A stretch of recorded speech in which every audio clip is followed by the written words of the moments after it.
Thank you for feeding my ego. Who's ready for another panel? Y'all are more ready for the bar. I appreciate the drinking, though. All right, this next one is needed policy. What will the midterms bring?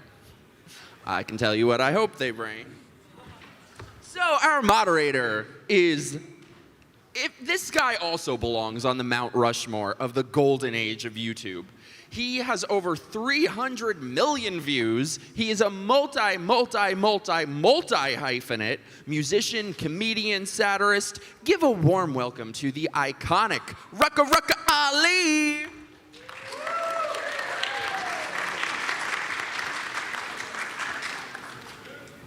He is a juggernaut of a YouTuber covering all the crimes and crazies. He also produces the Stop K-12 Indoctrination video series for the David Horowitz Freedom Center. In his debates, he has beaten more people than Amber Heard.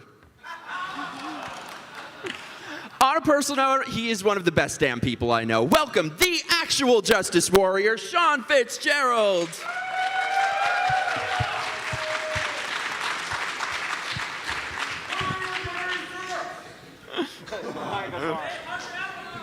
Ugh.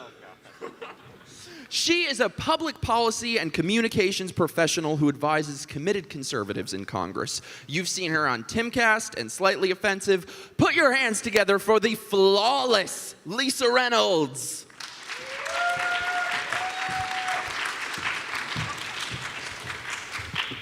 He is a philosophy professor at Georgia State University. You've seen him on Joe Rogan, Reason TV, The Majority Report, and he's the host of Give Them an Argument. Welcome, Ben Burgis!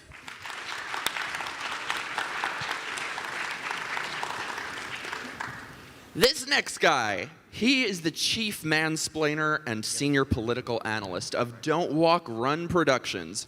With over 500,000 subscribers, he destroys everyone with facts and logic. Please welcome Andrew!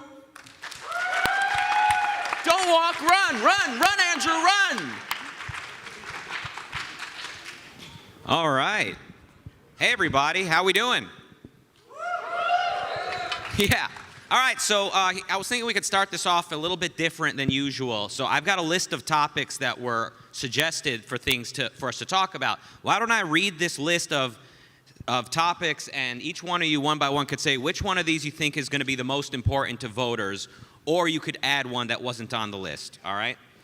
Here we go. Build Back Better. What should have happened? Where do we go from here? Social media censorship. Antitrust laws. Transparency education. What do you want to see?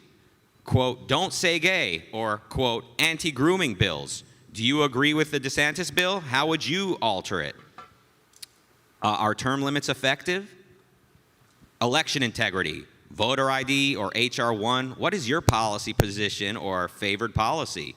What immigration reform would you advocate for? Can any policies help ease inflation? Can Congress do anything? Prescription pills, how can Congress intervene? Student debt relief, is this a regressive tax or something needed? How did Congress do with spending since 2020? What parts made sense, what failed? All right, one by one. I guess we can start with the far right, ladies first. The far right, no pun intended. Hey. So, yeah, what do you think is going to matter to voters? There's so much there. Right now, I think that, especially on the right, that parents are really motivated. Parents don't like what's going on with CRT. They don't like what's going on with the indoctrination of their children. And that's been going on since like the 1960s. And they're finally like seeing the results, especially after COVID, when they were home and got to see what parents, what teachers were teaching their kids. I think that's important. I think the border's going to be big. I don't know. There's a bunch of things in there that are, inflation's huge. People are feeling all of Biden's regressive policies in their wallets right now, and so we're in for a really interesting 2022 election season. Education, what's being taught. Andrew, what do you think? I would add to that. Definitely education. With the governor's races, there's going to be 36 governors up for election, re-election, and CRT and education and mask mandates, and it's just going to be down the line. You're going to see a lot of I think you're going to see probably like 3 or 4 states flipped from blue to red. Michigan, Hopefully. Michigan, Wisconsin, Minnesota, Nevada. I think that those are all in play after what happened in Virginia. Virginia was a wake-up call, and the Democrats are not heeding that call. They're doubling down, and that's a big mistake. You're not going to see a red wave or a red tsunami. It's going to be like a fucking red earthquake. That's my. Sean? Yeah. I mean, education is important. Obviously, the Virginia race did kind of hinge on that specific issue. But I would say the one not mentioned is crime. Like in New York City, Eric Adams won the Democratic primary because he was the most tough on crime candidate in New York City. Now, whether or not that panned out when he actually became mayor is something we can discuss later. But crime on the local level is shifting positions and opinions. And the number one voting group that seems to be shifting based on crime is Latinos. So everybody's talking about how all of a sudden Latino Americans are going from solid Democratic voters to kind of acting more like Italians or other Catholic immigrants in the past. So crime is the issue that I would want to get into. Yeah. I mean, I think unfortunately, because the Biden administration and the Democratic leadership has been so tepid and uninspiring, I think that it's entirely possible that you will get an election based on contrived culture war nonsense about education and masks and the rest of that. But certainly stuff I would want to get into. Culture war nonsense? Oh, you yes. want to elaborate on that a little bit? Oh, yes. Whereas the stuff that I would want to get into, you mentioned some of what's in Build Back Better. I would also mention, healthcare, which the 2020 election was about to a great extent and has been completely dropped, and is certainly an example of something where, if the election's about that, the opinions of voters on that are, to the left of Biden, never mind the Republicans. So sounds like the culture war stuff, the social issues, and like what kids are being taught, CRT and more, is on the minds of a lot of voters. Is that what you're calling culture war nonsense, or can you expand on that? Sure. So I think that a lot of that stuff, is contrived in the sense that some of these are really solutions in search of problems, and that there are things that, Republicans would like to change the subject to for obvious reasons because Wait, why do I feel like you're saying a bunch of nothing? What do you actually mean that it's contrived? I guess you feel like it because you're not listening, or you just jump to that conclusion, it's not that. or something like what that. What is contrived? Are you saying that people aren't talking to kids in kindergarten through 3rd grade and asking them, or talking to them about what gender is and what their sexuality should be, and talking about masturbation? Are you saying that's not happening? Well, we've seen evidence. Well, that it is. talking about masturbation would actually not be affected in any way by. But that did happen recently, correct? By the DeSantis bill. There's nothing in that language that's about talking about sexually explicit content or not talking about it. What is in there is about talking about sexual orientation or gender identity, which is a very different set of topics. Do you think that should be talked about from to 3rd graders? And I think that the language, of course, is hopelessly vague. So I think that there are very legitimate concerns about having a chilling effect on just, people, doing, if you want to talk about masturbation, nothing in the bill would stop you. If you want to read a book that has a gay character in it to students, that could potentially stop you. The language is consistent with that. In fact, especially if you look at what's already on the books in Florida, that there is, that it already says that, sex ed in Florida, it explicitly says, it's in the statutes. Look at what PEN America has put out about this, that sex ed has to promote abstinence outside of marriage, and it has to promote the benefits of monogamous heterosexual marriage. That's already in state law. So I think the idea that, I think that in many ways, again, I think it's a solution in terms of a problem. I think it's an attempt to whip up a moral panic so that people will think about that instead of thinking about out of control levels of economic inequality, instead of thinking about a healthcare system that most people hate for very good reasons, instead of thinking about labor unions that most Americans are supportive of and the Republicans are absolutely not, et cetera, et cetera. That's what I mean when I say contrived. So, but if these things are all nonsense, then why is the left fighting so hard against it? Why are they pushing back? Why can't you just go, yeah, it's no big deal. Why would we teach third graders sex ed and gender identity? Kindergarten. Right? The law is kindergarten Don't through say third grade. gay. Law Right? has If nothing it's a to bunch do of with nonsense, sex ed. why are they pushing back so hard? Yeah, law has nothing to do with sex ed, so that's just a basic correction.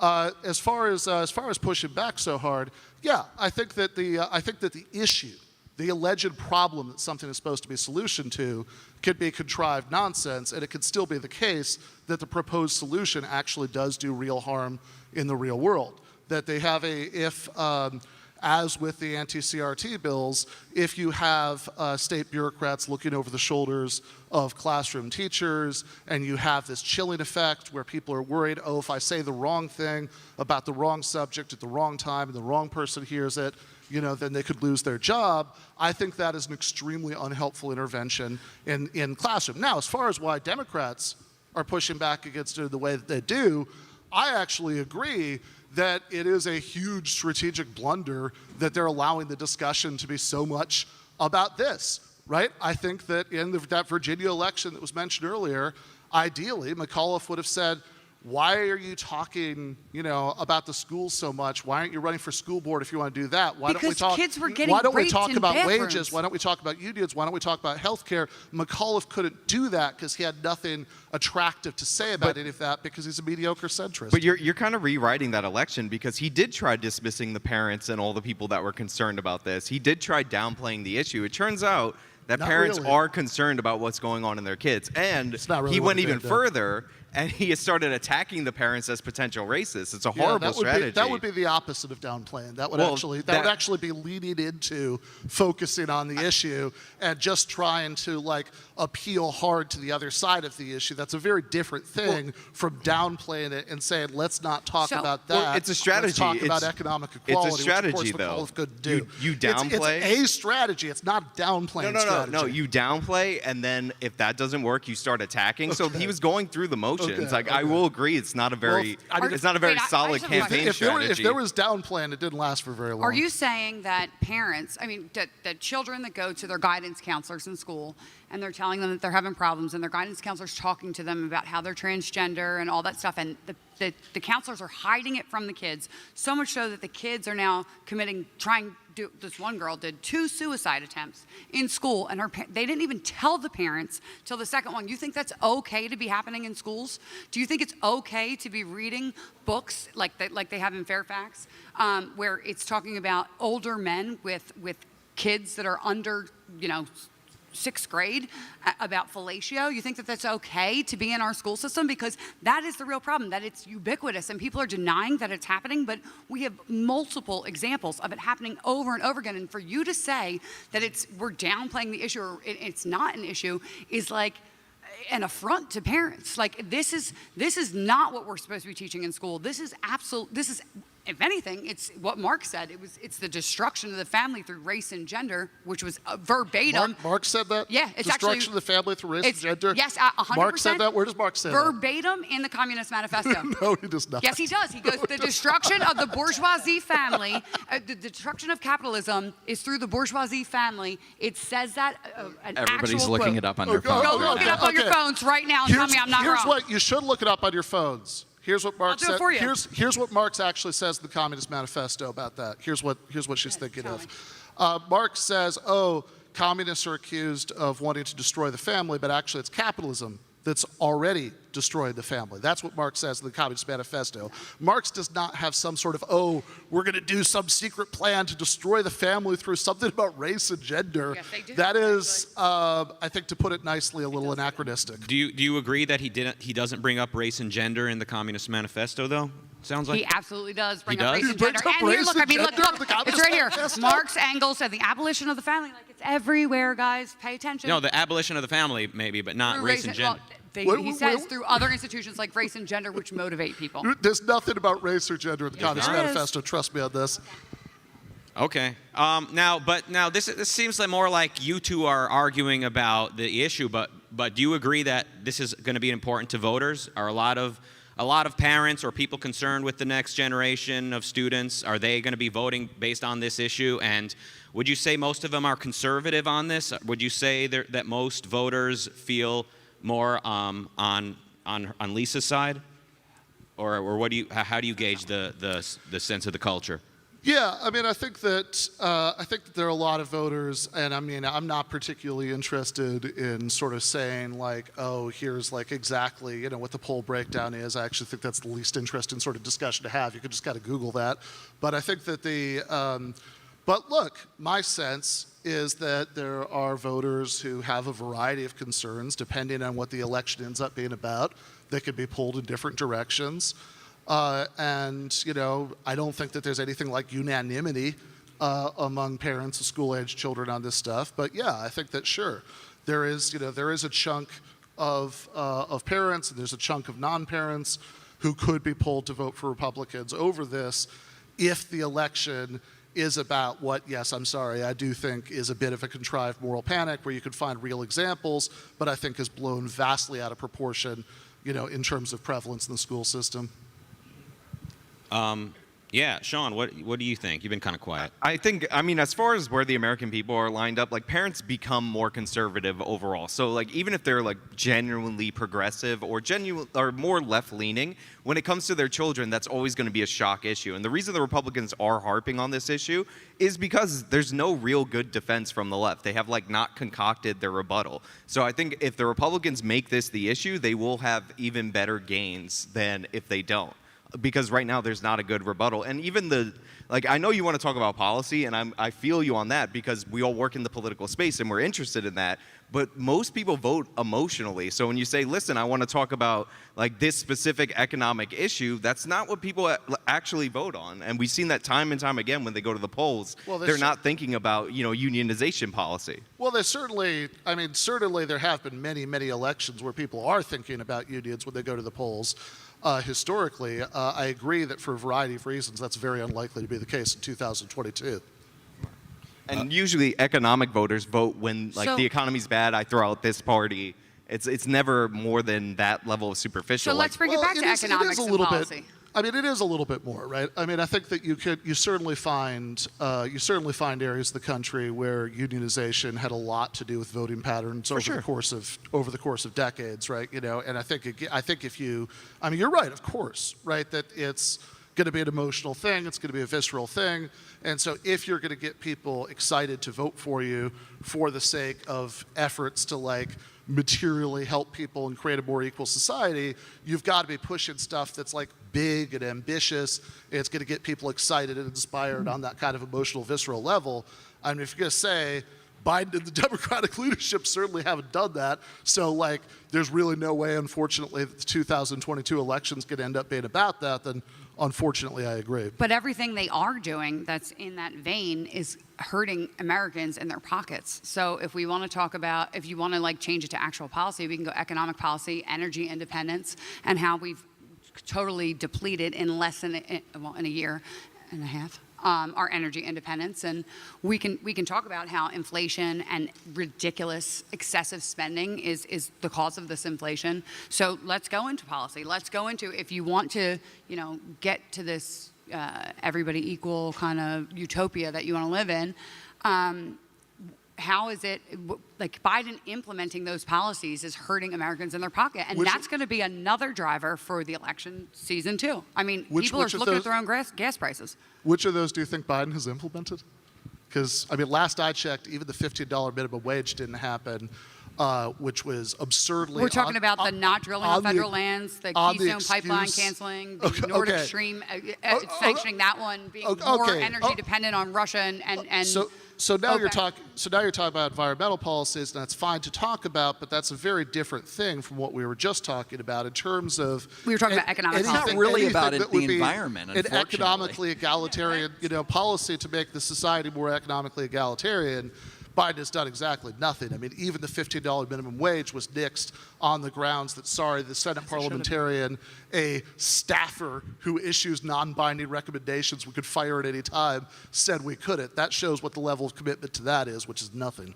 Well, he's not even sentient, so like, let's not act like he's the one that's, in charge of anything. It's all staffers anyway. But I mean, they've made, Biden made so many promises down the line through the campaign. Oh, we're going to cancel $10,000 in student debt. What happened to that? Oh, we're going to give everybody, if Georgia, if John Ossoff and Warnock, if they win their race, we're going to give everybody a $2,000 check. And they were like, oh, not really $2,000. Remember that? It was just like a $1,200 check. Actually, it was Trump, to correct you, it was Trump pushing the $2,000 checks, which I actually came out against too.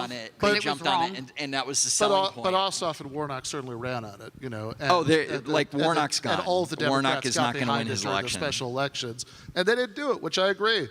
Biden sucks. He should have done those things. I mean, the defense for the 1,400, oh my God, I'm defending Joe Biden a little bit, is that he said that they give him 6 and then he gave him 14, which was not the promise. No.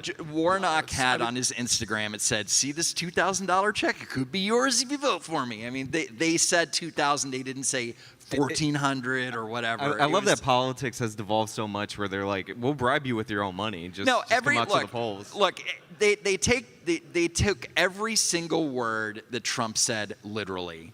And then when we do it back, they're like, no, let's walk that back. That's not what they meant. Joe Biden, poor Joe Biden, he didn't mean to say that, if Russia had a chemical weapon, if they used a chemical weapon, we would respond in kind, which means we'd use chemical weapons. He didn't say that. No, he didn't say, oh, hey, this man, Putin, cannot remain in power. He didn't say that. He didn't mean that. He didn't mean it, and then he denies it. The guy's a joke. All very solid criticisms. That's why I campaigned hard for the other guy at the primary. But Trump, it's like, oh my God, he said Kofefi once. And oh my God, it's a headline for a week. With Trump, it's like, hey, Trump likes 2 scoops of ice cream at the White House. It's amazing.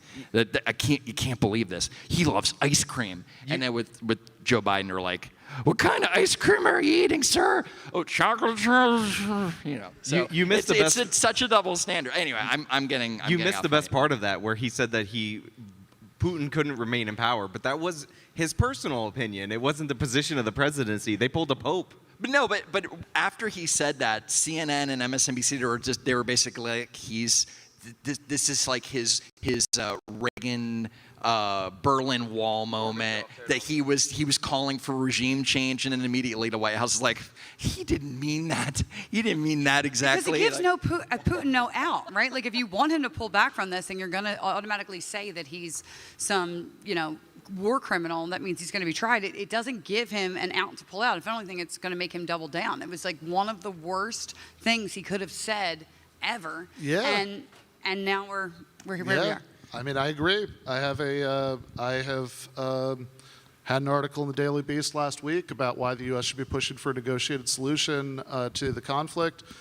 Sounds like everything Andrew's been saying for the last few minutes are all the criticisms that the left has made of Biden. And so, of course, they're all ones I agree with. But why do we care about this issue? There's 14 other conflicts going around where there's more people dying than in Ukraine right now. There's 14 other conflicts, and why do we care about this one? And this is what's more important than actually what policy and what elections are there, because what happens is that the media controls all the narratives. It controls what you care about. It controls what conflicts you care about. It controls all of that. And so it doesn't really matter who wins what election, because the thing that's driving everything in this country is like this overarching media narrative, which is clearly aligned with the left, as I'm sure you would agree with. And so what does it matter? What does it matter who's in there? Do you agree with that? That the left runs the media? Yeah, I think that the left runs the media to the exact extent that Marx is concerned with race and gender in the Communist Manifesto. They are. I think that, like, giant corporations run the media, giant corporations whose profit interests are obviously aligned with precisely the opposite of the left's agenda. Giant corporations that don't want to have to pay their employees. Like Disney? Yes, like Disney. Because, again, the reason you don't think so is that you think that this kind of culture war ephemera, you think that that's like the heart of it. But certainly if you think about like the platform Bernie Sanders ran on in 2016 and 2020, how much of that stuff do Disney executives want? They want to pay their workers more money. They want to make it easier for their workers to unionize. Do they want to be taxed to pay for all these expansive social programs?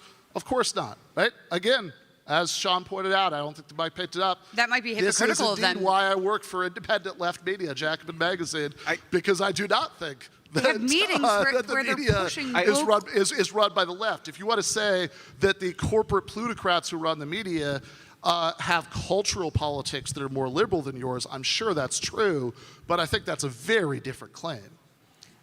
I will also say, like, I don't want to gloss over the Ukraine thing really quickly because, yes, there are conflicts that are more deadly. Yes, there are conflicts that have been ongoing more. Yes, the media portraying this one as like the most important conflict is odd, but like, let's not mistake what is happening here. Russia historically invades its Western neighbors. What we're seeing is that happening. The country that they happen to invade is Ukraine. They used to be a nuclear power after the Soviet Union fell. They gave up their nuclear weapons on the promise that they would have some long-term security. And the fact that that's being broken is a dangerous precedent for the world order going forward. I agree with that, but we also said that we would move. NATO said that they would move no further to. No, so yes. no. That, See, I don't want to be a Putin apologist up here, and I'll get in Sean, trouble. after you answer the NATO expansion question, I'm really curious what you think the U.S. should do with Russia. Sure, but first, the whole thing about expanding 1 inch eastward, it's just not the case. So if you listen to Gorbachev's interview, and I believe 2014, he explains this clearly, that what they were talking about was the unification of Germany and how the U.S. was not going to expand into Eastern Germany at the time of unification. There was nothing to talk about Poland or any of these other countries at the time because they were part of the Soviet Union. So obviously they weren't going to join NATO. They were in the Warsaw Pact. This is basic, and I'm sorry to say it, it is basic anti-American propaganda that I'm seeing all over the media. It's just not true that that promise was made. And by the way, NATO doesn't really expand in the way that you think. It's not like we say, you get in NATO, we got you. These countries asked to be in NATO. And one of the countries that asked to be in NATO immediately was Poland. One of the things that you could know Poland for, if you don't know anything else about it, is that its nickname during World War II was the Bloodlands. If you live between Germany and Russia, of course you're going to want to join an alliance that protects you from that. And the idea that the Ukrainians should be invaded by the Russians because they wanted to join That's an not alliance. what I said, Sean. Hold on, I'm just putting it out there. I'm not saying you specifically. But the idea that the Ukrainians should be invaded by the Russians because they wanted to join an alliance designed to prevent them from being invaded by the Russians makes no sense. Like, of course you have the right to self-determination. How much does this matter to voters, by the way? Not really nothing, a lot. actually. No. Ukraine, it doesn't mean anything. But, So, yeah. but our oil independence does, and how it's driving up prices does, and how much we're reliant on Russia and foreign nations for our oil does. And that's where the Ukraine conflict comes in. Yeah. But no, what does matter is our people's wallets, for sure. Right, so people vote so- their wallet. Go ahead, yeah. Yeah, sorry. I did just want to, because I'd asked a question earlier, I did just want to hear the answer, because what Sean thinks the U.S. should be doing, it's not doing in Ukraine. It's actually hard because I do agree that if you start seriously arming the Ukrainians with offensive capabilities, you're going to end up in a situation where that could be seen as an additional aggression, and nobody wants to have a World War III. But the problem is that if you continually allow the Russians to expand, then they're going to see that as maybe an incentive to expand more and more. So we might be squashing a fight right now that's going to be an even bigger and more vicious war in the future. So there's not really a good solution, if I'm being 100% honest. Like, I acknowledge that fully. And this is also not all on Joe Biden. This is years of history among multiple administrations. And it's also Russia's tendency to expand westward because they've been doing that for 500 years. And unless you believe in my time-traveling NATO theory, it's not all due to NATO aggression. What do you think the best case scenario to the end of this conflict is going to be? I don't even know. Like, honestly, maybe, like, if they get some territory and they decide to quit, but I don't think that's going to happen. See, I think ultimately we shouldn't even be doing anything Agreed. with the U.S. The U.S. should not be 100%. in this conflict at all. Well, Second, the solution to stop the bloodshed is just give the Donbass to Russia. it was theirs anyway. Russian separatists were there. It was basically under Russian control, right? So just give it to them, and if you can negotiate that and say, let's... Donbass? What's that? All of Donbass, so like Mariupol, all of that? I'm not How about it's none of our business? Who cares? Look, How about that? Like, who gives a shit what they If you want have? to stop the bloodshed, do some real negotiation instead of Zelensky saying, "Hey, we need a lot of money." How about just We're let's gonna- do our own oil and not be reliant No, on them and like put America first? Yeah, Who cares what they're doing? I don't care. Our energy many policy points. right now is ridiculous because we haven't had a land lease sale since Biden took office, and we had an offshore sale, and it was immediately there was like lawsuits, and the DOJ, they don't care. They're not fighting it. They're not like, no, we really need to sell this offshore property. They're just like, yeah, we're fine. Deb Haaland is just like, I don't care, right? Now the courts are forcing the Biden administration to go back and sell these land lease for oil and gas. But now they're saying, we're going to up the royalty rate. So, when you pump oil, we need a bigger percentage. They hate oil, they hate fossil fuels, but they're so into taking that extra money if the oil companies say, "Wait, we'll drill there," which it's also stifling. Some of these companies are like, we don't have to do this. It's like we're giving too much. We're paying 300 years of carbon tax. Basically, they look at what's being drilled, and then they say, how does this affect the world for 300 years? And they tax these companies that it's ridiculous. It's in the Wall Street Journal. It's an amazing piece. I will say to go back to the Ukraine, but I will make it about oil really quickly. Can we just get out of Ukraine? I agree with you. Like the United States, it doesn't affect the day-to-day lives of every American right now. I mean, there's shocks to the oil market, which, by the way, the U.S. I do think should be pumping more oil. But the idea that a disruption in the global supply chain anywhere doesn't affect prices everywhere is just economically illiterate.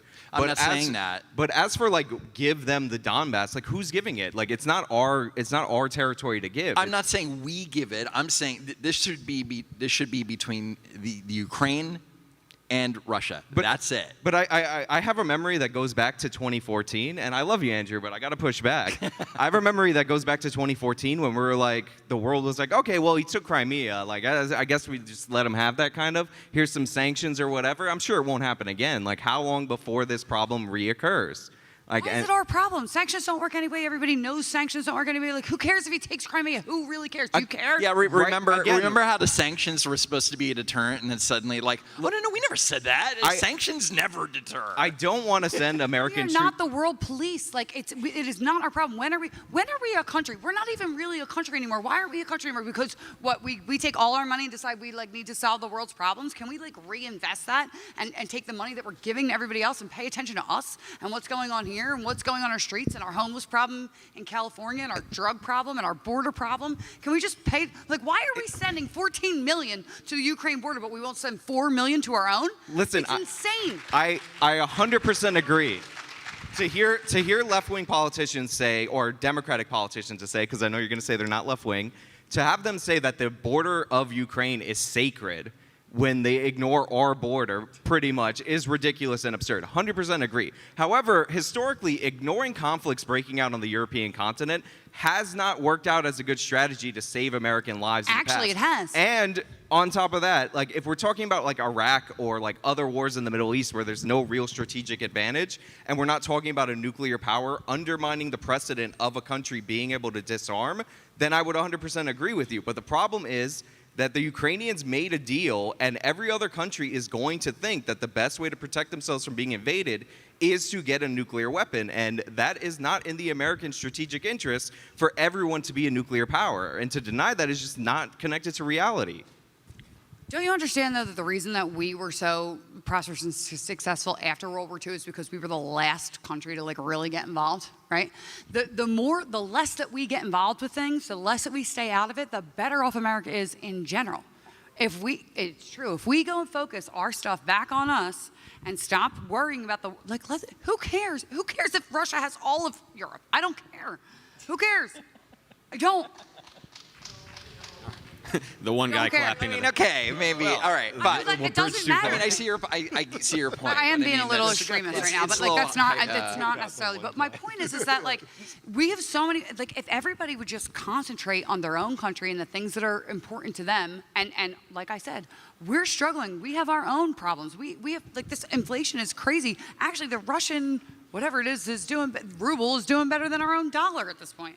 And you mentioned the border. You know what I mean. Right. And that's a huge issue right now too. Like, what can we do? Let's get back up.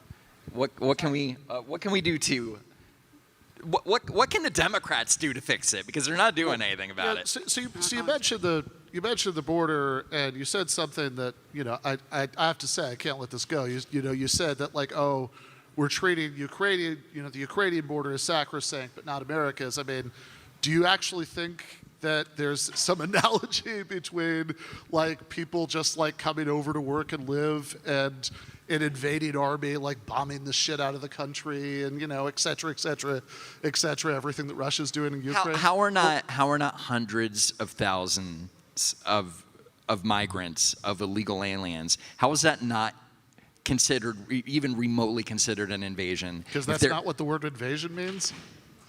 This is. Invasion is when you have an army that comes in to try to absorb a country into another country or to change its government by force of arms. What you're talking about is just people coming in like in the hopes of getting better jobs, right? The Russians are not coming into Ukraine to like see if they can work at Ukrainian restaurants, at Russian restaurants, in Kiev, right? Russians are not coming into to Ukraine just kind of in the hopes that like they won't be noticed and they can live and work there. They're coming into Ukraine to bomb. What about the terrorists coming to bomb over our U.S. cities, to bomb Ukrainian cities, etc. Right? It's been 24 since January. I think that I think that like whatever your views on immigration are, that just seems like that analogy is one that I'm going to have trouble with. Yeah, I mean, I wouldn't. Would you say voters consider illegal immigration to be akin to a country invading us? That sounds like more like maybe a commentary, but not like how voters maybe look at it. What do you? Yeah, think? how many need to come over? How many? Like, what's the number that need to come over before it's like It's the not equivalent of matter a country? number, it's They just not want- what they just want invasion jobs. means. To come over. Like, I mean, it doesn't matter what the number is. The invasion doesn't mean people just peacefully coming over to live and work. Invasion Peacefully, means, the cartels are peacefully taking over California. Invasion means that there's an army that's coming in, like shooting and bombing. Which I think you'd have to agree. So we've is had not terrorists come primarily over, what, we've had cartels coming over, we've had Mexican or Central American immigrants excessive have done in the human United trafficking. States. It has nothing to do with numbers. Now, I understand your point, and I didn't say, to be clear, that the invading Russian army is the same thing as people invading the southern border, if you want to use that like terminology. But it is a problem, and our border of the United States should be more paramount than the border between the Ukraine and the Russians. Now, there are geopolitical reasons that I think are being downplayed on why that territory matters. But I was just making fun of the comment that the Ukrainian border is sacred, or whatever the phrase that they used for it was, because it was kind of absurd from a guy who was running on open borders messaging, even if that was not what he fully intended in terms of policy. Let me ask a question. If a lot of American voters are like fed up with Democrat policies, then what do Republicans have to do to not fuck this up? With time, they're gonna fall out of favor. Like, this is what we have in our country: is somebody gets elected president, their party gets killed in the midterms, and I wouldn't say that they're really like falling out of love with the Democratic policy. Joe Biden won an election based on not being Trump. Like, that was his whole campaign. There wasn't really a lot of policy to that. But again, he's like Obama, who was a way more successful campaigner, won by huge margins. He lost the midterms because people are in a mood right now in this country where they just want to throw the bums out every 2 to 4 years.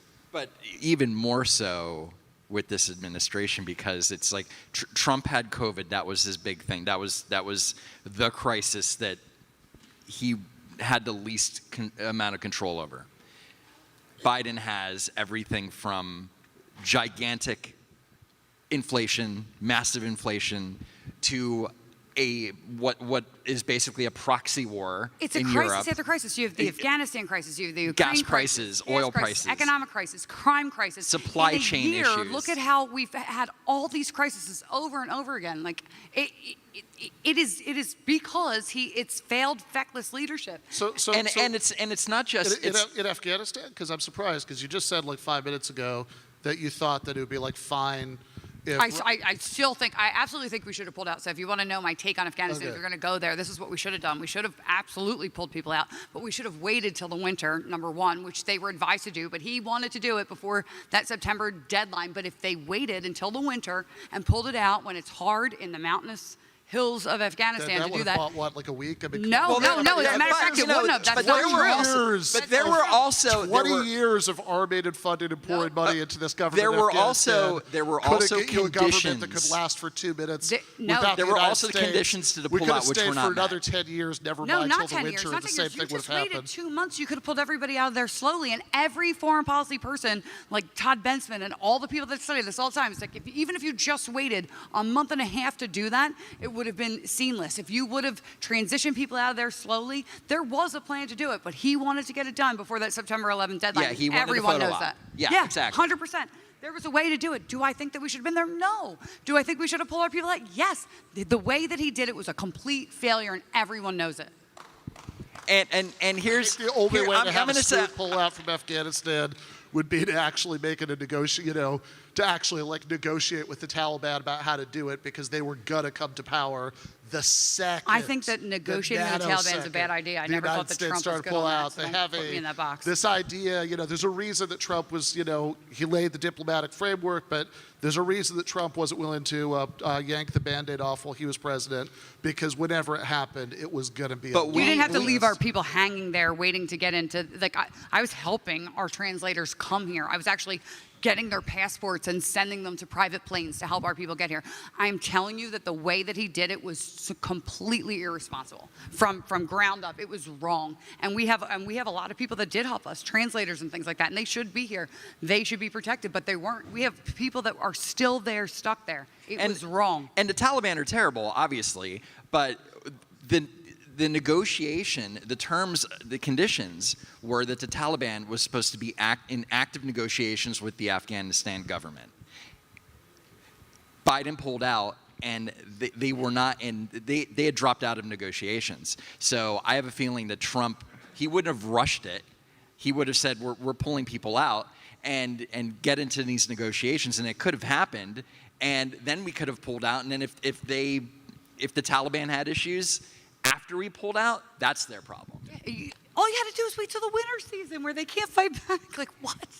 And just, I have a feeling that if the Republicans win back the Senate and the House, there's going to be committees dedicated to the Afghanistan pullout, to whatever happens with the Durham report, which... You say that. Listen, I'm a Republican. I'll tell you that probably won't happen either.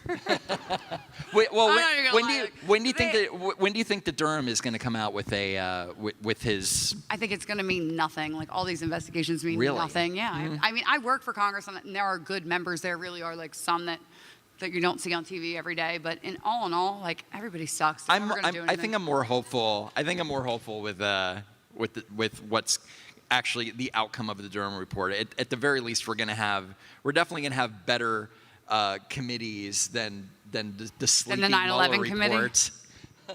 I have a question. Sorry, So I've heard Trump mentioned a few times. He's kind of an elephant in the room in a sense. This is the first election season since he left office. What does it mean to be a Republican candidate today? What kinds of Republicans are going to be running in this upcoming election season, you think? Is it going to be the Trumpian types? I guess, like, what comes to mind? Association, protectionist, I don't know, whatever else you associate with Trump, versus more of the, like, old style, I don't know, how would you describe, like, more of a William Buckley type of Republican? Anyway, what does it mean to be a Republican? It honestly depends on what your district is like, and people always get this confused. People will say, like, oh, people that are, say, in more red states or red counties, and they'll say, oh, you know, these Republican congressmen, they don't do anything. They're not leaders. They're not far right enough. We should just get these rhinos out. But like, the rhinos are in purple districts where their constituents are rhinos, right? And so it depends on actually where you live and what it's going to look like. You're never going to get rid of the Romney types. You're never going to, because that's what his home state looks like. That's what his district looks like. I mean, it really depends on where you live. Now, the places that are right, say like Southeast Texas, is becoming more right, more red meat, more right wing. But and you'll see those go further to the right. But I think that more people are getting to be in that purple zone. So like Pennsylvania, you might see swing more right. Florida, we know, is going to stay right. I just don't think that there is like a Trump Republican. It depends county by county and district by district. Yeah, Sean. I was gonna Trump's. What a lot of people don't understand about politics is overall what most voters want, because they play team sports, is to win. Trump is the guy right now. So if you're running as a Republican, you're going to be more like Trump, because until there's another candidate that wins another presidency, like, he's the last guy that won, and he genuinely has broad support amongst the Republican Party. His impact is more superficial than changing policies. Like, Trump's policies tended to change more on who he had in staffing positions in his administration and what Jared Kushner wanted to do.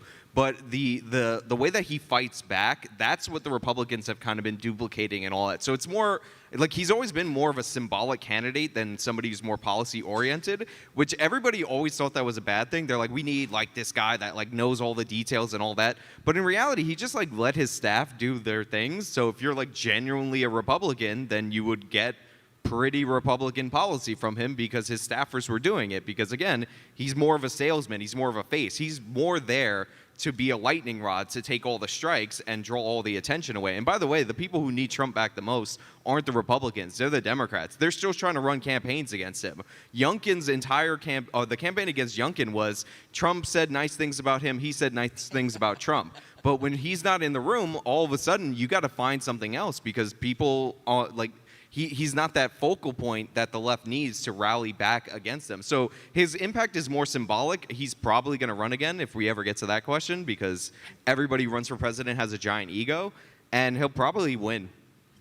Yeah, unfortunately, I think that's probably right. I definitely want to like circle and underline one of the first things you said, which is that, you know, you asked a minute ago about, you know, Trump Republicans versus, what did you say, like William F. Versus never Trumpers. Yeah, and I would say that the difference between the two is largely about what's on the packaging, not what's inside the can. That you know, if you look, like a few years ago, Steve Bannon did this debate in Toronto, the Must debate with David Frum, and I thought it was amazing. There was like an hour or something debate, and they never actually got around to disagreeing about policy, because why would they? They're basically Republicans, right? They pretty much agree on that stuff. If you look at how Trump governed outside of certain, you know, I think very cruel gestures with regards to immigration and various attempts at the Muslim ban, outside of that, it was not a Muslim ban. And outside of some of the sort of erraticness about foreign policy, I think that Trump pretty much governed the way that Mitt Romney would have governed if he'd won in 2012. I think Trump pretty much governed the way that John McCain would have governed, you know, if he'd won in 2008. You know, basically that, you know, you have an administration that's pretty much staffed with regular Wall Street Republicans who want to deregulate, who want to bust unions, who, you know, want to lower taxes, all that stuff, and all the populist hot air just kind of whiffs away. What everybody on this panel seems to be ignoring right now is that, like, regular people who are maybe interested in politics, maybe not, and even left-wing or people that were like center-left are now swinging more right-wing because they see how disastrous Biden and the Democrats' policies have been on their wallets and on their kids. And you look at it like my boy James Klug on the street. You should see these people that are like, whoa, I didn't expect Biden to be like this. He's awful. I can't believe I voted for him. You see it all over Twitter, right? Like, the people are pissed. People are pissed that our inflation is what, 8% now, I think. I don't remember the latest numbers, but they're watching people flood over our border. We're watching California towns get taken over by cartels. We are watching the destruction of America right before our eyes because of Democrat policies in a year. Think about where we were a year and a half ago and where we are now and how much worse off we are, and you don't think the average American person sees that? You're crazy. There are way more people coming to the right, and it's not because of Donald Trump. It's not because of anything. It's because of bad Biden administration policies. All Republicans, thank you. All Republicans need to do is be aggressively anti-war, as definitely with Ukraine, and just do Not what they've been doing. and just do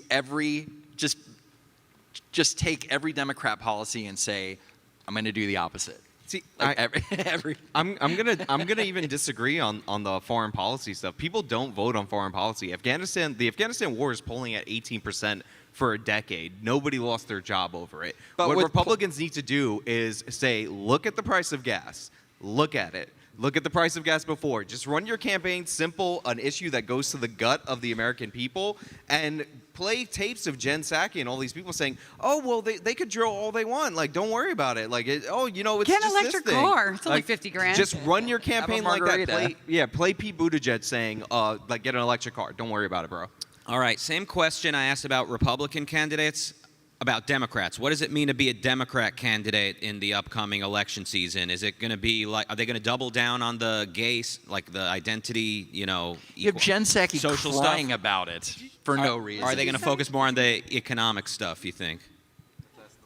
Yeah, I mean, look, I think that, in a way, it's like what Lisa said, it's district by district. I think that it really depends. I think that, you could get, a few more people who actually have good economic policies to, win Democratic primaries and then, then win elections. But like, I'm not wildly optimistic about that, right? I think that, unfortunately, right, I think that the left was defeated in 2020, and it is going to take a while for that moment to come again in quite the way that it did. And so, unfortunately, yeah, I think that you are going to get a lot of Democrats who sort of lead into the culture war stuff on their side. This is the party that, again, they couldn't get it together even to pass a $15 minimum wage, but you could get them to like beclown themselves like wearing kente cloth, and kneeling and in 2000, in 2020. Unfortunately, that says everything. That didn't work. Neither did the $15 minimum wage in Washington State either. But it's a fundamentally establishment pro-corporate party. There is a small opposition within it that actually does have widespread popular support for some of its policies, but it's probably going to take a long time for it to have much of a breakthrough. Yeah. So if you see if you're a Democrat and you see your local Republican saying, the Democrats are teaching our kids too much too soon about sex at school, and also their economic policy is putting us all in poverty.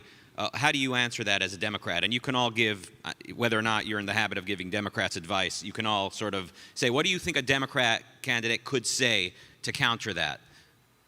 Well, if they're saying they're teaching too much sex at school, and then that's used as a reason to support stuff like the DeSantis bill in Florida, I would just simply point out that bill is irrelevant to that issue. That there's nothing in there that says that you can't, has anything to do with teaching about sex in school. It says stuff about teaching sexual orientation in school. So masturbation, pardon the pun, So wait, my 8-year-old, I have a 5-year-old and an 8-year-old. But again, reading a book with a gay character in it, quite possibly something people might worry that they shouldn't do because this incredibly broad, vague language is chilling, which is the entire point.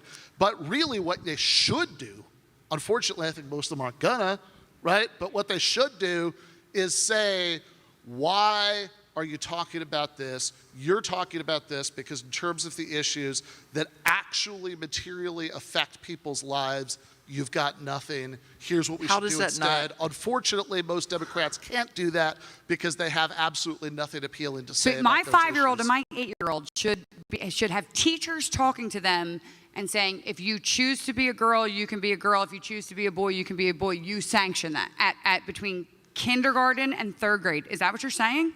Wait a second. So you think 4th grade it's fine? No, I don't think any of it's fine. Actually, I think the bill didn't go far enough. I think it should never be discussed I'm with just- teachers, as a matter of fact. I think that it was, I think that if it, So anything, if, that bill so- needed to go 100 million times So, further. so if a student says in a class, a 4th grade class, a 12th grade class, apparently for you, Kids don't talk right? about that. They don't even know what. Oh, come on! If a student says, "Oh, I heard such and such was gay," what does gay mean? You should just say, "Sorry, I'm not allowed to answer." No, you say, talk to your parents. Talk to your parents. It's that easy.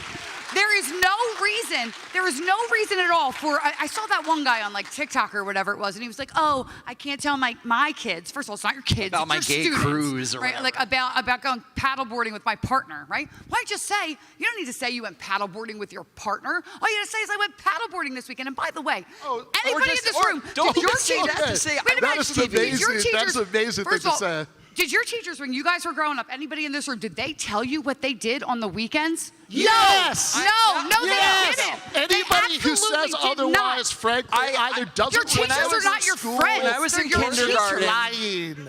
When I was in kindergarten or 3rd grade, I didn't know F all about my teachers. Okay. I didn't know anything I think if about you think I that knew that's a their universal name experience, and whether they were a if you man even or think a that's woman. a universal It is experience of people above a inappropriate. certain age threshold. They are not I think there- that's very silly. If the I Dem- suspect if the that Democrats you know were- it's not a if the universal Democrats were experience, smart, and they are and not. that you are pretending for the sake of demagoguery that it is Look, a universal Teachers are not there to be experience. your friends. They're there to teach you reading, writing, and And they're arithmetic. not even They are doing not that. there for anything else, right? And they're not even doing that. They're not even doing U.S.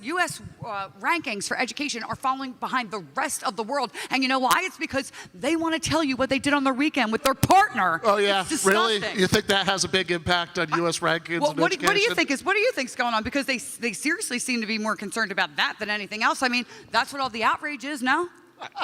Okay, I do not think that whether some teacher says, as would be very common for any teacher, gay, straight, whatever, It shouldn't that be. like I went paddleboarding, with my wife, husband, whatever, over the weekend. What's a paddleboarding? I think that they have a what I think 3rd that- I grader think knows that what they- paddleboarding is? Yes, Well, no, why you're should right. they You're care? right. That would just be completely beyond them. There's no way they could possibly grasp the You concept shouldn't be of telling our kids what they're paddleboarding. doing I on know, the I weekend. know, Have I it. need But to the teach, I idea need to that teach you this the has alphabet, but anything I'm going to teach you about do paddleboarding on a today. statistical level with educational outcomes like the rankings of the United States as opposed to other countries, I've got to say, it's kind of absurd on its face. I doubt you believe that. Hold on. Are you guys telling me that teachers don't sit into the classroom over the weekend until the students come back Monday morning? What? Because that's what I believed See, until I the start of thought- this conversation.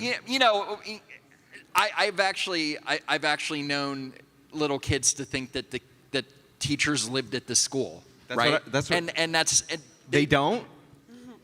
But it's true. Maybe it's true. I need to Housing's very jump in expensive here right now. because, first of all, I'm not proud of this, but I'm from a generation where we used to call our teachers gay, and Woo! and that was wrong, 1990s. and that was not cool. 80s. Also, it's time for the Q&A. Line up at the microphone and let's find out what are really the triggering topics. If these Why do I feel like people are I just want to say really if the rushing to Democrats line were up right smart, now? they would just say this don't say gay. That's crazy. That's dumb. Why are we even calling that? We shouldn't even. It's fine. The bill's fine, and then drop it and let it go. But instead, they're fighting it tooth and nail for no reason. It's just making bill them didn't look go far crazy. enough. Yes, cowboy. I agree. This is for Sean and Andrew, well, mostly Sean, since he's a libertarian. Do you think or do not think that Ron DeSantis is going too far in stopping critical race theory or limiting stopping like mass mandates by violating private property rights? Explain how. The private property right. Removing the self-government of Disney, forcing private companies to not mandate vaccine passports. I got you. So a lot of what we saw early on after the vaccine got launched was mandates for vaccines in order to maintain your job, and we saw a lot of that from the government level, but there was also a lot of businesses that did that. So DeSantis decided to, instead of just not having that from the government level, to counteract that by mandating that employers and all these locations can't mandate that. And he's saying that's an issue of private property rights. I would say that it actually is. If you own a business establishment, then you should actually have to be able to make those rulings. Now, we have a bunch of conflicting laws and all this stuff about like how you can't deny entry to people based on all these other reasons. So I can understand how it gets legal. Like DeSantis could have a legal justification, but if you're going with a pure private property rights argument, if I say you can't come into my establishment for any reason whatsoever because you're missing something, because you have something, whatever, then that is a violation. As for the Disney Special Administrative Zone, it's a weird thing because they probably should have taken that away after they never built that city in like 1960 when they were supposed to. Yeah. Yeah. So, but as for doing it due to opposition to a bill, I feel dubious about that because you end up in a situation where you're using government power to punish organizations and people for their speech. No, but it's not speech. It's not even an opinion. Disney was saying that they were going to do what they could to fight this bill. If you say I don't like it, that's fine. But once you say we're going to use our power to get rid of this bill because we think it's harmful, blah blah blah, then they're getting into the political sphere. But he asked me in terms of purely private property rights. Right, but like I understand the concept. But you said speech, and it goes. I'm actually well with you that. on this, as far right and crazy as I am, right? Like, I think that if a business wants to say you can't come in here unless you're vaccinated, that's on them, and then people like me won't go and patronize that business. I think that's fine. I don't have a problem with that. I think that was a little overreach, but I do think that, you can't to have the CDC or something like that make all these sweeping things when nobody voted them in. It is more problematic than businesses saying if you don't want to have a vaccine, you can't come. And I've been living in Florida for like the last half year, and there have been businesses that said we require a mask to come in, like GameStop. I was like, not going to GameStop. Never should have went. Yes. Okay, so as many of you know, the Biden administration, specifically Biden himself, is losing a lot of young people and millennials, specifically because he broke the promise about college debt. Do you think it's wise to conservatives to jump on that issue, not give out payment backs, because that's not right, but actually have a concrete solution like stopping the predatory loan system that's happening on these kids and actually providing incentives to join trade schools and actually providing incentives to work in high school to pay off that college debt? Do you think it's wise to actually give these young people something to snatch away a key demographic that Democrats have that they actually lost? It's not predatory. Nobody's holding a gun up to somebody's head and say, if you want to go to school. Kind of. No, look. Disagree. The federal government should not be giving out loans for school. Correct. That's where I was going to go. We should not be Full stop. federally backing Okay. loans. And if you go through the history of federally backing loans, you can see how much college tuition has increased exponentially, somewhere to like 700%. Because Yeah. as soon as they started doing that, they knew that those loans were guaranteed, and they can jack tuition prices up. This is that is 100% a panel on its own, Yes. right? But the federal government, at the very least, I would say, fine, you want this money, what are you going to study? What's your rate of return? It doesn't right? matter. Even if you choose, you take out a loan, you decide, I'm going to take a loan, and you choose to study some horrible thing where you're not going to get a job or not even do well, you barely graduate, and then you go off to get a job. Somebody put that money out for you. You still owe that debt. Like, where is the personal responsibility? Why are we going to say, just because you can't find a job because you got all D's or C's, whatever it took to pass, we're just going to relieve you of that? No, there has to be some accountability, and that's where our whole system is corrupt anyway. There's no accountability for anybody anymore. Professor? Yeah, I think that the evidence from country to country comparisons, including some, by the way, that kick our ass in those education surveys, apparently because, I don't know, maybe teachers in the Nordic countries never admit to paddle boating. That must be why. But in many of those countries, I think it works quite well. The student loan issue doesn't come up because nobody's it's a homogeneous charged society. Tuition to go to college, because this is something that is a basic human good that you should be able to get just for a person, just like K-12, just like it would be unreasonable to charge tuition for somebody to go to high school. It's unreasonable to charge tuition for people to go to college, especially if you're somebody who goes around saying, fast food workers shouldn't complain they can't support themselves on this income. They should go to college if they want more money. Well, says that? You should have. Yeah. Did who does anybody say on that? this panel say that? Who says that, Mike? he made a video to respond to one of my videos, and the whole time he was just straw manning and put words into my mouth. I've actually worked in fast we watched the entirety of the video, No, so he put words into my mouth the whole time, and Sean will tell you too. Perhaps he was straw manning himself, but I think if you're going to say that, Okay, then no, you're you just a liar. really You're need. just a liar. You really okay? No. We watched every minute of it. There's if no a girl, straw manning. if a girl works in the man's fast fucking food lying right now. and is a crew as member to for as to the 8 years- question, No. you shouldn't be if you're going to say. I'm not against people working in fast food. I worked at McDonald's for a day and quit because it was hot and stinky and the pants were too short. Oh, for me. they should go back to college if they want more money. I think that that's you not should, what I you should said. treat. I got you. Well, it is actually a thing you said. I'm glad to hear that you've reconsidered it. But if you're going to say that, you should not be shaking people down for large amounts of money or any amounts of money to go to college. You should pay for it through progressive taxation, the way that countries like Finland that has the best education system in the entire planet do, and that would be better all around, and that way this would be a non-issue. To be clear, Andrew. These are absolutely rights. People who think the only real rights are negative rights That's me. do not have a good argument. That's me. Here for negative rights, guys. To be clear, Andrew was playing the clip of the girl saying not everybody could go to college. He didn't tell her to go to school. That's ridiculous. Well, what he Thank did you, say, so I think that he You didn't need to answer the next offers question, tuition but you're just He did. Okay, so did you not say that if she wanted time off, she should have become a manager? What I was saying was It's a that different if you question, want, Okay, but I mean, like, if he's going to play dumb about Guys, this what is getting he was boring, and trying we've got to a really suggest big line there here. in that video, I think that you have to bring some of this other stuff in, because I think if you want to look at in context, is he just making this non sequitur factual point that she, that she would have had this way of going to college, or is he suggesting that, in fact, he says at one point in the video, if she'd just gone to college instead of getting knocked up, then she wouldn't be having this no, problem. what I said was that she got knocked up. So and we that's can't talk why about she didn't abstinence go in to schools college. anymore. That's Okay. you should All right, focus on that. I'm instead of sorry. this other thing Sounds about like sexual to be orientation. continued on YouTube, I hope. All right, go. Sorry and about that. Odyssey, by the way. All right, this is going to be a question for Sean specifically. Everybody's discussing Wow. inconsequential topics like economics and education. Don't you think the real front runner, the person that talks about quality YouTube content like saving the real, is going to be the actual issue on voters' minds? Yes. Listen, this man is 100% right. There is a show on Warner Brothers. It's being canceled June 3rd. It's the 4th knockoff of The View. It's called The Real. Everybody use #SaveTheReal. Yes.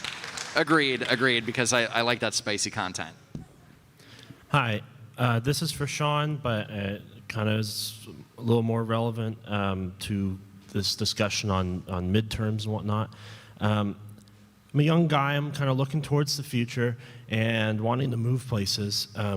But there's, and I've heard some of you guys speak about this before, there's this ongoing phenomenon where there's all these refugee Californians kind of crossing state lines and moving to other states and, en masse.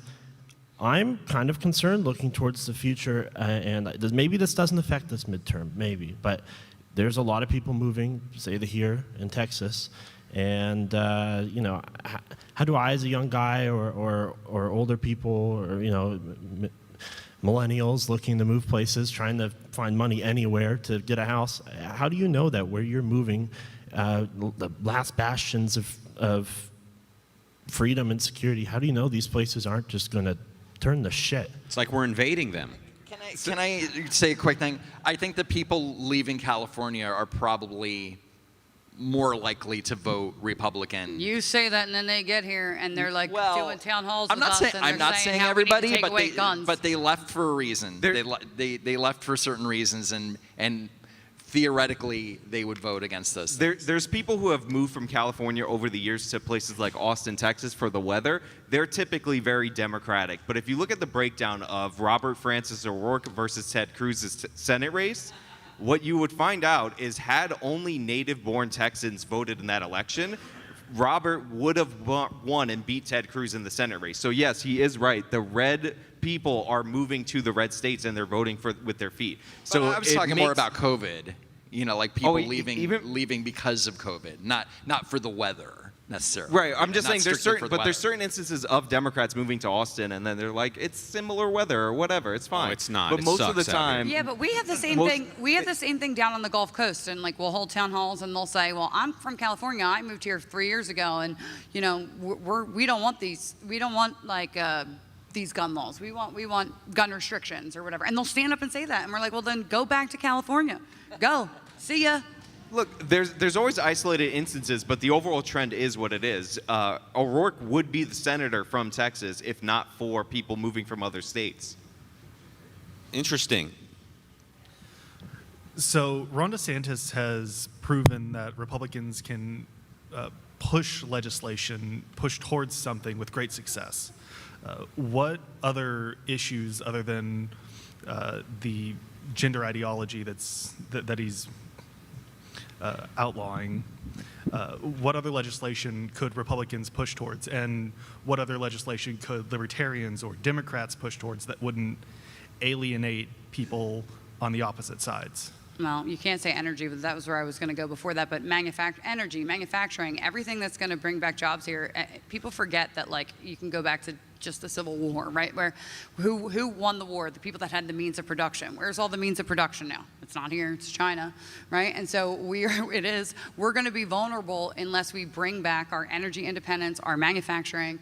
If we get rid of all these things that undermine what it means to make America successful. So, I mean, I think that's where we should start. Anyone else, or should we go? All right, go ahead. Hey, you guys. So my question is, in 2017, there were 6 million users on Coinbase, out of which only 1,000 reported cryptocurrencies on their tax returns, at which point the IRS sued Coinbase and got a list of 13,000 names. And then in 2019, they sent out soft letters, the IRS did, to basically tell people, you better, start acting right. And not a lot of people did. And so over the years, there's been this crescendo to the IRS implementing just like a massive wave of audits for crypto owners. And so my question is, it probably won't be on this election cycle, but very soon I feel like there's going to be a lot of like scared, pissed off crypto owners that have a massive pool of wealth that could influence politics. How do you see that playing out? All I can say is hopefully. I mean, they've been weaponizing the IRS forever now, so hopefully that does happen. Hopefully people get pissed off and we say get rid of it, do a flat tax. I mean, I think people hate the IRS, and for good reason. The IRS collects more information on you than any of our intelligence agencies, and you just turn it over willingly. As for the Coinbase thing in particular, I mean, what was the number you gave? 13,000 names? They sued them for all the names. They got 13,000. Yeah, that may not be enough to like win an election. And honestly, I don't know anything about like crypto or what it's going to be worth or anything like that.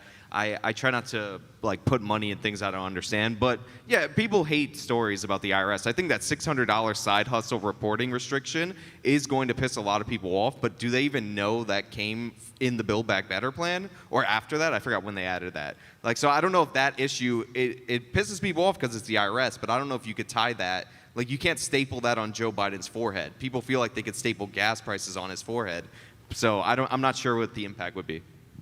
Yeah, I mean, if the idea is that people just weren't reporting this income at all, I don't know what the flat tax is going to do about that. I mean, they're not going to pay that either.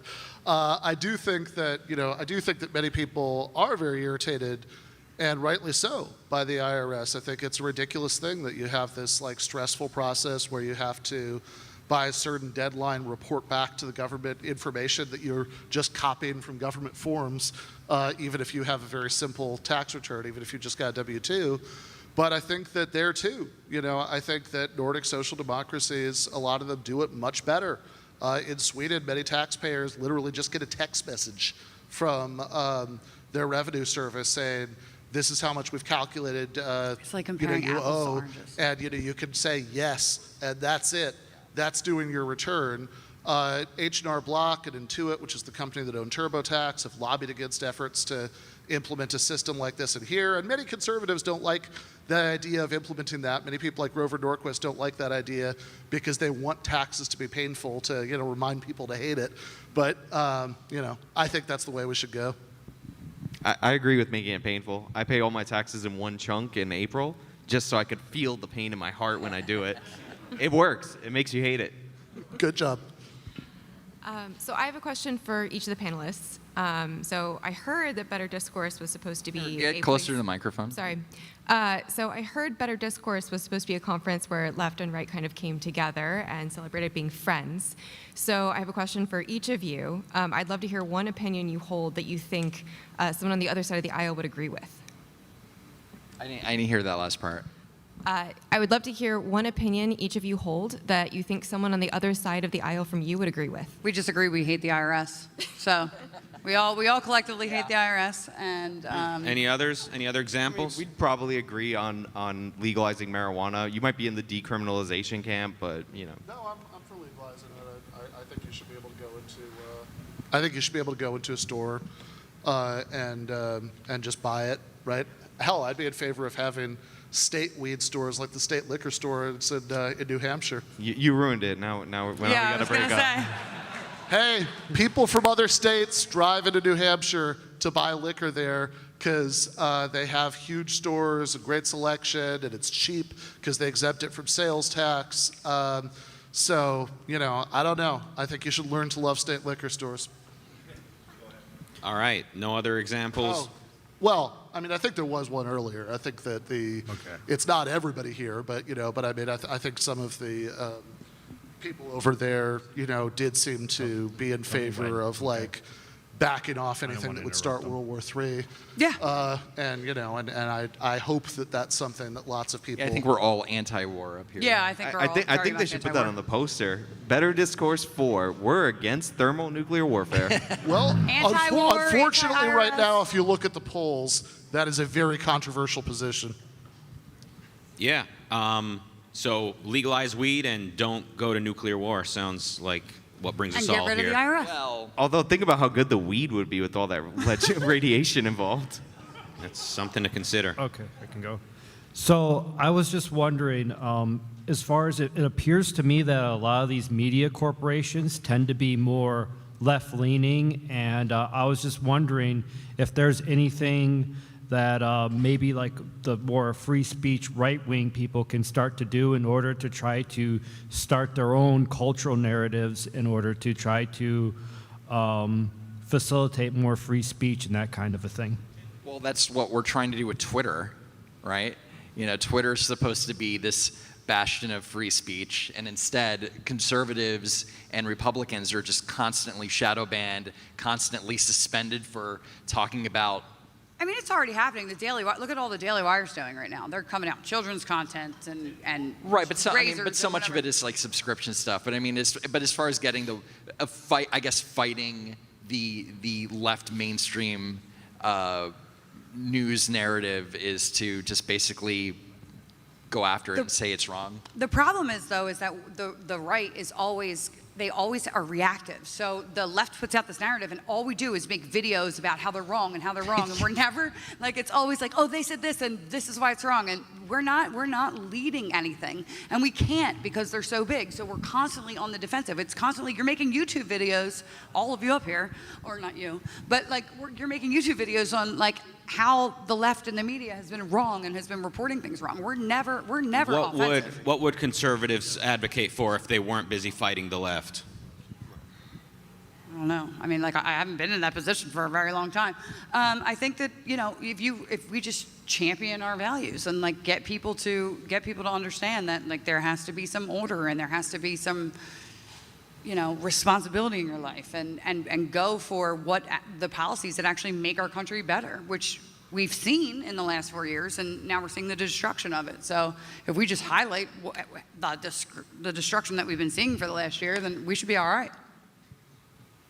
I would say, we've heard the things about building your own social media and all that. It turns out a bunch of people tried that. They ended up getting shut down. So I think, the only solution, and I think all of us can do this, is you have to start a really good payment processing company then use that money to start an electric car company, and then you can buy a social media company and hopefully maybe institute some form of free speech. I'm hoping he gets it done. And also go to Mars. But now the government's coming after him. Not that they don't have a little reason with his China and his low orbit space and what the information he's given to China. But other than that, like, they're coming after him now. Now all of a sudden he's under investigation again. He's a supervillain. It's also important for a lot of conservatives to make sure that they can exist on the public forum and not retreat to these alternative spaces. I see a lot of people who get banned on like a principle or on a stand that's not worth anything, and it's like you can't do anything if you don't keep yourself in the arena. So like Andrew makes really good content, in my opinion, not in Ben's opinion, but in my opinion. But Andrew's very workable. It's going to take a lot for him to get banned. But look at what Savannah, who's just up here, got banned. I'm not edgy. We got one question in 1 minute. What you got? Yeah, it's cool. This was more of a personal question for my political curiosity, but Ben, you consider yourself a socialist, correct? Yes. If we were to implement socialism here in America, how would we avoid the slide towards tyranny where it ends up becoming the same old wolf in different sheep's clothing the way we've seen in the 20th century up till now? Yeah, well, I'd say that you have exactly 0 examples of democratic socialism becoming tyranny. I think that you have exactly one ambiguous example of something Never like been that, done right. which would be the Russian Revolution. So if you believe that the Bolsheviks, originally, were super democratic, which a lot of other people on the left would really disagree with, then that would be the exact one. But certainly the sort of road to socialism that I would advocate, democratic road to socialism, where you start with social democracy, a la the Nordic states, Finland, Norway, Sweden, etc., and then go beyond that. I think that's actually a great expansion of democracy. I think that we were just talking about free speech. Well, what's the issue with free speech? Well, one, you have all private corporations that could do whatever they want. They have no constitutional limitations. They get to decide what content is allowed and what isn't, instead of treating social media like the public square that it is and treating it as a public utility. And two, if people are worried that they tweet the wrong thing and they're going to get fired, you know what a solution to that is? Unions. That they have not letting people just get fired without due process because they're at an at-will workplace like most Americans work at. So I think that the things that the left, the democratic socialist left, want actually considerably increase freedom. And yes, long-term, the Beyond Sweden horizon is extending democracy into the workplace. And no, I don't think having more democracy is somehow going to turn into tyranny. I think that it's going to effectively curb corporate tyranny. So nobody in a union has been fired over their social media accounts. Is that what they're saying? That the unions completely protected these people? Okay. This could be another that is an interesting example of listening. What I said is that if you have a union, you can't just be fired with no due process. They have that's what a union does. One of the things that a union does, the terms of the union contract is a process. It's like never get fired. It's Look like at the post office. the claim is not nobody's ever been fired. The claim what you were is saying that it makes was it that harder social to fire people. You need due process. It's like being a main guy in the that's what they do mafia. for They the can post still office. whack you, but they need to sit down in a good reason. You want to know real quick, you don't want to know why your delivery sucks for the post office? Is because you get bad people in there that they can't fire. You know what they do? They say, you're not delivering mail, and you're not doing your route, and you're not doing anything. So they fire you. And so the union comes in, and they have to hold that position open for 90 days. They're not allowed to hire somebody else. After all the arbitration process happens, where you still have no carrier for 90 days, then they say, you know what? You shouldn't have been fired anyway. They come back, they continue to be a shitty employee, and the cycle starts over. It happens like that in the VA. It happens like that everywhere. You cannot get rid of. Yeah, you don't actually have a higher rate of mail delivery problems in USPS than you do with FedEx statistically. And I would not, if I were you, I'm not normally in the business of giving tactical and strategic advice to Republicans, but I'll make an exception and say that if I were you, I would not emphasize this, because by far the most popular government institution in every single poll is the post office. People love the post office. Well, let me tell you something. That's not so. necessarily true. I've had to, in now 2 different districts in 2 different states, Pennsylvania and Texas, hold town halls from USPS because of their delivery problems. So let's not say that, because that's absolutely not true. No, it actually is. And on that note, People love the Pardon the pun. Anecdotes and data are not the same. I will say nobody took the bait on Ben saying that wasn't real socialism, basically. I did say that. No, I she said- did. I did. Well, if, If that's what I had said, then maybe you could take the bait on it. What I said is that there are no examples of democratic socialism becoming tyranny. Oh. Exactly like I said, it's never been done right. It's never Well, been no, done right. they're That's exactly what I democratic said. until they're not democratic. Like that was the for Venezuelan example, strategy. Okay, Hey, and on blaming this, Venezuela and socialism We're is getting historically the and nod that we gotta economically go. illiterate. Venezuela Goodbye, has a smaller everybody. public sector than France.